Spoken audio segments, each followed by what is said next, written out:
ತೀವ್ರ ಚರ್ಚೆಗೆ ಗ್ರಾಸ ಆಗಿರುವಂತಹ ನೀಟ್ ಪರೀಕ್ಷೆಯನ್ನು ನಡೆಸಬೇಕು ಬೇಡವೋ ಅನ್ನುವಂಥ ವಿಚಾರದಲ್ಲಿ ಸಾಕಷ್ಟು ಚರ್ಚೆ ಆಗ್ತಿದೆ. ಅದರ ಕರ್ನಾಟಕದ ಮಟ್ಟಿಗೆ ಈಗ ಕರ್ನಾಟಕ ವಿಧಾನಸಭೆಯಲ್ಲಿ ಕೂಡ ಅದನ್ನು ರದ್ದುಪಡಿಸಬೇಕು ಅನ್ನುವಂತಹ ನಿಟ್ಟಿನಲ್ಲಿ ಈಗ ನಿರ್ಣಯ ಪಾಸ್ ಆಗಿರುವಂಥದ್ದು. ಇದ್ರ ಬಗ್ಗೆ ನಮ್ಮ ಜೊತೆಗೆ ಮಾತನಾಡೋದಕ್ಕೆ ಈಗ ವೈದ್ಯಕೀಯ ಶಿಕ್ಷಣ ಸಚಿವರು ಆಗಿರುವಂತಹ ಶರಣಪ್ರಕಾಶ್ ಪಾಟೀಲ್ ಅವರು ಇದ್ದಾರೆ. ಅವರ ಹತ್ರ ಒಂದಷ್ಟು ವಿಚಾರಗಳನ್ನ ಮಾತಾಡೋಣ. ಸರ್, ಈಗ ನೀಟ್ ಪರೀಕ್ಷೆಯನ್ನು ರದ್ದುಪಡಿಸಬೇಕು ಅನ್ನುವಂಥ ನಿಟ್ಟಿನಲ್ಲಿ ಕೂಡ ನಿರ್ಣಯ ಪಾಸ್ ಆಗಿದೆ.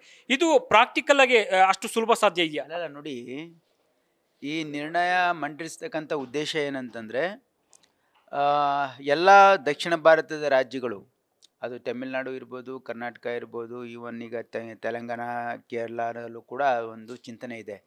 ಏನು ಅಂತಂದರೆ, ನೀಟ್ ಪರೀಕ್ಷೆಯಿಂದ ಇವತ್ತು ನಮ್ಮ ಮಕ್ಕಳಿಗೆ ತೊಂದರೆ ಆಗ್ತಾ ಇದೆ. ಯಾಕಂದರೆ ಈಗ ಕೇಂದ್ರ ಸರ್ಕಾರ ಈ ನೀಟ್ ಎಕ್ಸಾಮ್ ಕಂಡಕ್ಟ್ ಮಾಡಿದೆ, ಅದು ಸರಿಯಾಗಿ ಕಂಡಕ್ಟ್ ಮಾಡ್ತಾ ಇಲ್ಲ, ಅದರಲ್ಲಿ ಅಕ್ರಮಗಳಾಗ್ತಾ ಇವೆ. ಹಾಗಾಗಿ ನೀಟ್ ಒಂದೇ ಎಕ್ಸಾಮ್ ಅಲ್ಲ, PG ನೀಟ್ ಎಕ್ಸಾಮ್ ಕ್ಯಾನ್ಸಲ್ ಮಾಡಿದ್ರು, ನೆಟ್ ಎಕ್ಸಾಮ್ ಕ್ಯಾನ್ಸಲ್ ಆಯಿತು, ಎಲ್ಲ ಎಕ್ಸಾಮ್ಗಳು ಕ್ಯಾನ್ಸಲ್ ಮಾಡ್ತಾ ಇದ್ದಾರೆ. ಇಡೀ ದೇಶದಲ್ಲಿ ಒಂದೇ ಎಕ್ಸಾಮ್ ಕಂಡಕ್ಟ್ ಮಾಡ್ತಕ್ಕಂಥ ಕ್ಷಮತೆ ಅವ್ರಿಗಿಲ್ಲ ಅಂತಕ್ಕಂಥದ್ದು ಪ್ರದರ್ಶನ ಮಾಡಿದ್ದಾರೆ. ಈಗ ಅವ್ರ ಮೇಲೆ ವಿಶ್ವಾಸ ಇಲ್ಲ.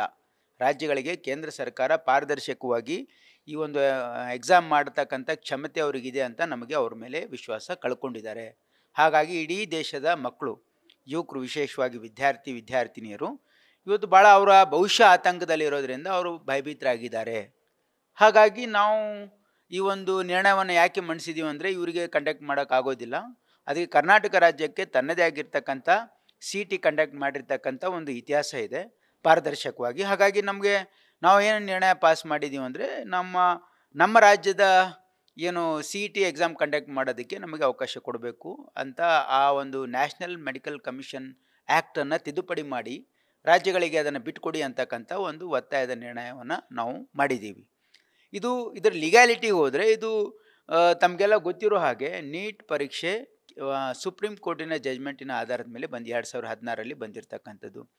ತದನಂತರ ಕೇಂದ್ರ ಸರ್ಕಾರ ಆ್ಯಕ್ಟ್ ಆಫ್ ಪಾರ್ಲಿಮೆಂಟ್, ಅದು NMC ಆ್ಯಕ್ಟಲ್ಲೂ ಕೂಡ ಇದನ್ನು ಅಳವಡಿಸ್ಕೊಂಡಿರೋದ್ರಿಂದ ಅದಕ್ಕೆ ಏನಂದರೆ ಲೀಗಲ್ ಬ್ಯಾಕಿಂಗ್ ಇದೆ.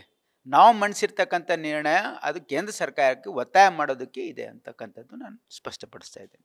ಸರ್, ಈಗ ನೀಟ್ ಪರೀಕ್ಷೆ ವಿಚಾರಕ್ಕೆ ಸಂಬಂಧಪಟ್ಟಂಗೆ ಅದರ ವ್ಯಾಪ್ತಿಯಿಂದ ಹೊರಗಡೆ ಹಿಡಿ ಅನ್ನುವಂಥದ್ದು ನಿಮ್ಮ ಉದ್ದೇಶ ಇರುವಂಥದ್ದು. ಅದು ನಿಮ್ಮ ಅಭಿಪ್ರಾಯಕ್ಕೆ ಅದು ಸ್ಪಂದನೆ, ಸಹಮತ ವ್ಯಕ್ತ ಆಗುತ್ತಾ? ಅದು ನೋಡೋಣ. ಯಾಕಂದರೆ ನೋಡಿ, ಪ್ರಜಾಪ್ರಭುತ್ವ ವ್ಯವಸ್ಥೆಯಲ್ಲಿ ಜನಾಭಿಪ್ರಾಯನೇ ಭಾಳ ಮುಖ್ಯ. ಜನಾಭಿಪ್ರಾಯದಂತೆ ಸರ್ಕಾರಗಳು ನಡ್ಕೊಳ್ತಕ್ಕಂಥದ್ದು ಇದು ಪ್ರಜಾಪ್ರಭುತ್ವದ ಮೂಲ ಉದ್ದೇಶ ಅಂತಕ್ಕಂಥದ್ದು ನನ್ನ ಭಾವನೆ. ಇದು ಕೇವಲ ಕರ್ನಾಟಕ ರಾಜ್ಯದಲ್ಲ, ತಮಿಳುನಾಡು, ಕೇರಳ, ತೆಲಂಗಾಣ, ಎಲ್ಲ ದಕ್ಷಿಣ ಭಾರತದ ಮತ್ತು ಕೆಲವು ಉತ್ತರ ಭಾರತದ ರಾಜ್ಯಗಳು ಕೂಡ ಇದನ್ನು ಡಿಮಾಂಡ್ ಮಾಡ್ಬೋದು. ಯಾಕಂದರೆ ಕೇಂದ್ರ ಸರ್ಕಾರ ಎಡವಿದೆ. ಕೇಂದ್ರ ಸರ್ಕಾರಕ್ಕೆ ನ್ಯಾಷನಲ್ ಒಂದು ಎಕ್ಸಾಮ್ ಕಂಡಕ್ಟ್ ಮಾಡ್ತಕ್ಕಂಥ ಕ್ಷಮತೆ ಇಲ್ಲ ಅಂತಕ್ಕಂಥದ್ದು ಅವರು ಭಾಳ ಸ್ಪಷ್ಟವಾಗಿ ಪ್ರದರ್ಶನ ಮಾಡಿದ್ದಾರೆ. They are incompetent to conduct exams. So ಅದಕ್ಕೆ ರಾಜ್ಯಗಳು ಇದನ್ನು ಕೇಳ್ತಾ ಇದ್ದಾವೆ. ಸುಪ್ರೀಂ ಕೋರ್ಟ್ ಕೂಡ ಮೊನ್ನೆ ಹೇಳಿರುವಂಥದ್ದು ಅದೇ ರೀತಿಯಲ್ಲಿ ಅಕ್ರಮ ನಡೆದಿರುವಂಥ ವಿಚಾರಕ್ಕೆ ಸಂಬಂಧಪಟ್ಟ ಯಾವ ಪುರಾವೆಗಳು ಸಿಕ್ಕಿಲ್ವಲ್ಲ ಅನ್ನುವಂಥ ಅಭಿಪ್ರಾಯ ವ್ಯಕ್ತಪಡಿಸಿದ್ದಾರೆ. ಅವ್ರೇನು ಹೇಳಿದ್ದಾರೆ, within the limited scope of this thing, ಇಲ್ಲಿ ಒಂದು ಭಾಳ ದೊಡ್ಡ ಪ್ರಮಾಣದಲ್ಲಿ ಅಕ್ರಮ ಆಗಿರ್ತಕ್ಕಂಥದ್ದು ಕಂಡು ಬರೋದಿಲ್ಲ, ಅದಕ್ಕೆ ಎಕ್ಸಾಮ್ ನಾವು ಕ್ಯಾನ್ಸಲ್ ಮಾಡೋದಿಲ್ಲ ಅಂತ ಸುಪ್ರೀಂ ಕೋರ್ಟ್ ಜಜ್ಮೆಂಟ್ ಹೇಳಿದ್ದಾರೆ. ನಾವು ಅದನ್ನು ಒಪ್ಕೊಂಡಿದ್ದೀವಿ. ಆದರೆ ಇದರಲ್ಲಿ ಅಕ್ರಮ ಆಗೇ ಇಲ್ಲ ಅಂತೇನಿಲ್ಲ.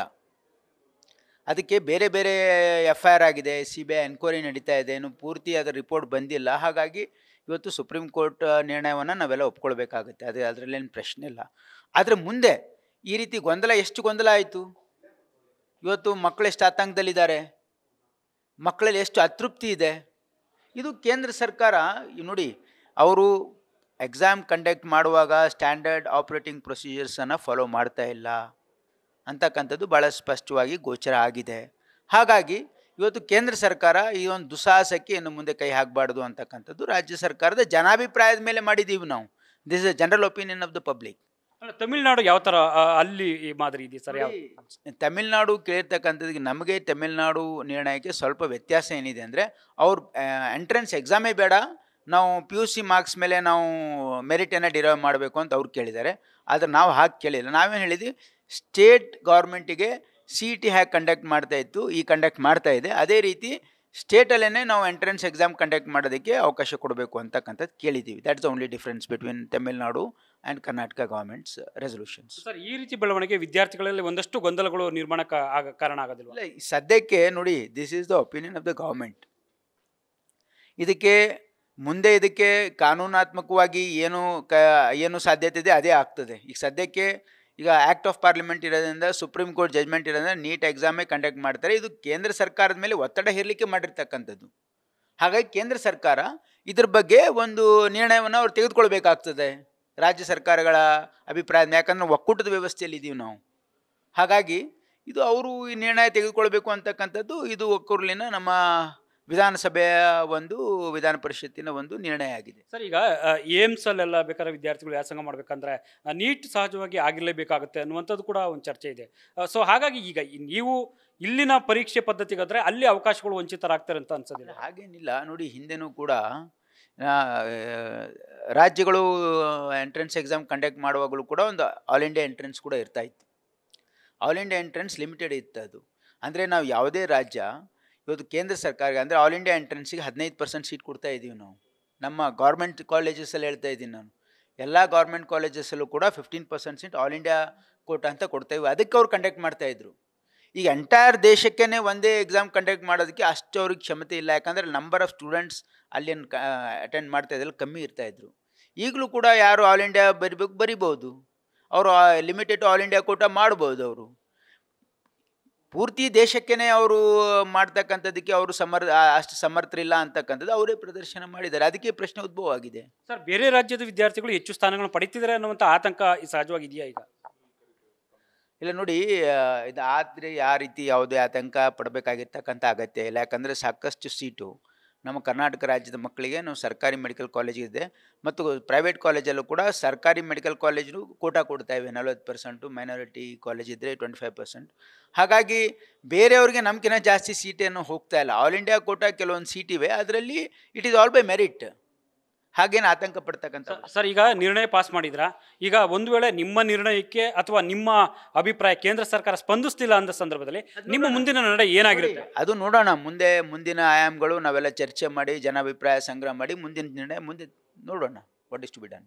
ಸೊ ಇದಿಷ್ಟು ಕೂಡ ಶರಣ ಪ್ರಕಾಶ್ ಪಾಟೀಲ್ ಅವರ ಸ್ಪಷ್ಟವಾದ ಮಾತುಗಳು. ಕ್ಯಾಮ್ರಾ ಪರ್ಸನ್ ಶಿವಾನಂದ್ ಜೊತೆ Harish Kakol, news first, Bengaluru. News first ನಿರ್ಭೀತಿಯಿಂದ ನಿಮ್ಮ ಪರವಾಗಿ.